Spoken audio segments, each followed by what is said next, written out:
For over 1,600 years, Christians have argued, debated, and even split over one central doctrine, the Trinity.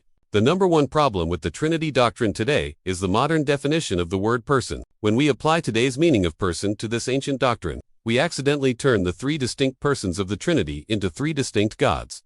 This is exactly what the early church fathers were trying to avoid. They wrestled with a massive question: how can God be one being, yet also three divine manifestations at the same time? Their solution was to say, God is one essence at the level of being, but this one divine essence is shared among the Father, Son, and Holy Spirit at the level of distinction, or what they called personhood.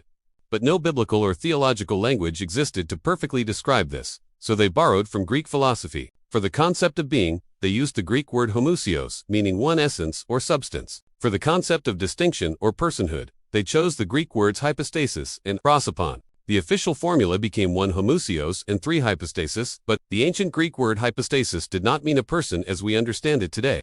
It meant an underlying reality or a distinct subsistence. They were saying there are three real, distinct subsistences within one being, not three individual consciousnesses.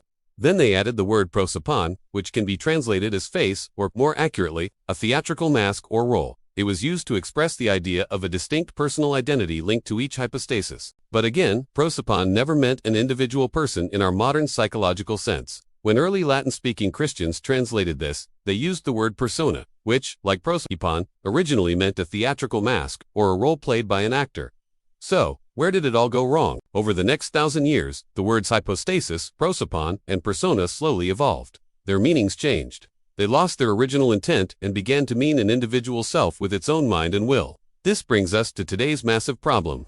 Today, the word person means an independent self, a distinct center of consciousness. So when we say, God is three persons, people hear God as three separate selves or three separate divine individuals. That's tritheism, belief in three gods. We're using a 4th century doctrine with a 21st century dictionary. No wonder there's so much confusion.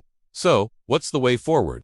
The solution is surprisingly simple. We need a new, modern word that captures the original meaning of hypostasis and prosopon, without the historical and psychological baggage of the word person.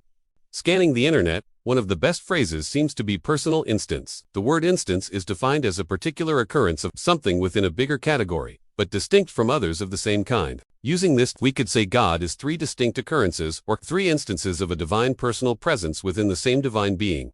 Instead of the old formula, God is one being, but exists as three persons, we could rephrase it as, God is one being, but exists as three personal instances of himself. If you have suggestions for other words or phrases, please let me know in the comments below. Be sure to check out the full video on this topic on my channel.